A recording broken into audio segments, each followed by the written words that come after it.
Bagi sebagian orang, tidaklah asing jika mendengar kata jamu. Jamu gendong, jamu tolak linu, jamu temulawak, ataupun sang penjual jamu yang kita kenal sebagai mbok jamu. Yang pasti, jamu telah melekat sebagai salah satu minuman rakyat yang bermanfaat bagi kesehatan. Sepakat bukan? Jamu adalah minuman yang berasal dari rempah-rempah pilihan dan diracik khusus sebagai minuman yang berkhasiat bagi kesehatan. Jamu merupakan warisan budaya Nusantara masa lampau yang masih lestari hingga saat ini.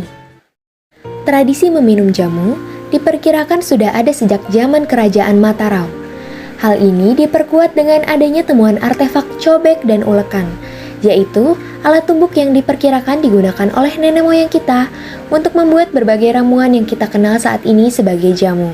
Artefak tersebut bisa dilihat di situs arkeologi Liangan yang berlokasi di lereng Gunung Sindoro, Jawa Tengah. Salah satu perintis usaha jamu yang melegenda adalah Lau Ping Nio alias Nyonya Menir. Lau Ping Nio alias Nyonya Menir mendirikan perusahaan jamu Nyonya Menir sekitar tahun 1919 dan pernah menjadi perusahaan jamu terbesar di Indonesia. Ide mendirikan perusahaan jamu bermula dari upaya Bu Menir menyembuhkan suaminya yang sakit keras. Pada masa itu, sekitar tahun 1900-an kehidupan masih sangat susah. Ia kemudian mencoba meramu jamu Jawa yang diajarkan oleh orang tuanya. Alhasil, suaminya dapat sembuh. Sejak saat itu, Ibu Menir giat meramu jamu untuk menolong keluarga, tetangga, dan kerabatnya. Ramuan jamu tersebut ia kemas sambil mencantumkan nama dan potret dirinya, dengan maksud membina hubungan dengan masyarakat secara lebih luas. Alhasil, tahun 1919, Nyonya Menir dibantu keluarganya mendirikan perusahaan jamu cap potret Nyonya Menir. Sayangnya, perusahaan jamu Nyonya Menir kini telah tutup setelah dinyatakan pilot. Sejarah jamu Nyonya Menir sempat diabadikan lewat pendirian Museum Jamu Nyonya Menir yang terletak di Semarang, Jawa Tengah. Namun, sangat disayangkan museum tersebut kini telah tutup secara permanen. Tokoh perintis jamu selanjutnya bernama Po Chong Kwan alias TK Suprana dan istrinya Chia Kiat Nio atau Mak Jago yang kita kenal hari ini sebagai perintis perusahaan jamu Jago yang didirikan sejak tahun 1918. Perusahaan ini berawal dari satu toko jamu kecil di Desa Wonogiri, Jawa Tengah. Jamu Jago adalah salah satu perusahaan jamu tertua di Indonesia.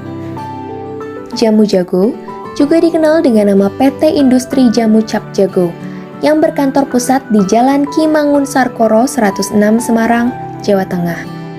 Sementara itu, pabrik pengolahannya berada di Serondol, Jalan Perintis Kemerdekaan, Semarang, Jawa Tengah.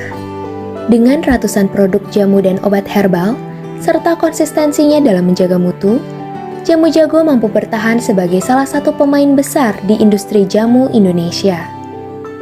Tak dapat dipungkiri, jamu memiliki andil yang cukup besar bagi masyarakat Jawa khususnya dan masyarakat Indonesia umumnya. Selain memberikan manfaat kesehatan, jamu memberikan dampak sosial ekonomi yang cukup besar.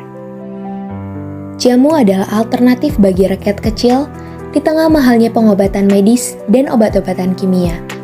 Manfaat selanjutnya adalah di sektor perekonomian, yaitu perusahaan jamu mampu menyerap tenaga kerja. Peluang masyarakat untuk berwirausaha dengan berjualan jamu pun terbuka. Dengan semakin masifnya kehadiran berbagai obat herbal, maka peran jamu semakin terkikis. Selain lebih praktis, obat herbal mudah dikonsumsi masyarakat, tidak pahit, dengan efek yang tidak terlalu jauh apabila seseorang mengkonsumsi jamu. Jamu telah lekat sebagai salah satu kebudayaan orang Jawa yang mesti dilestarikan. Selain untuk kesehatan, sosial budaya, bahkan ekonomi. Keberadaan jamu akan mampu meningkatkan kesadaran masyarakat bahwa alam telah menyiapkan rahasianya untuk dapat dipergunakan manusia, baik untuk mencegah ataupun mengobati saat seseorang terkena penyakit tertentu.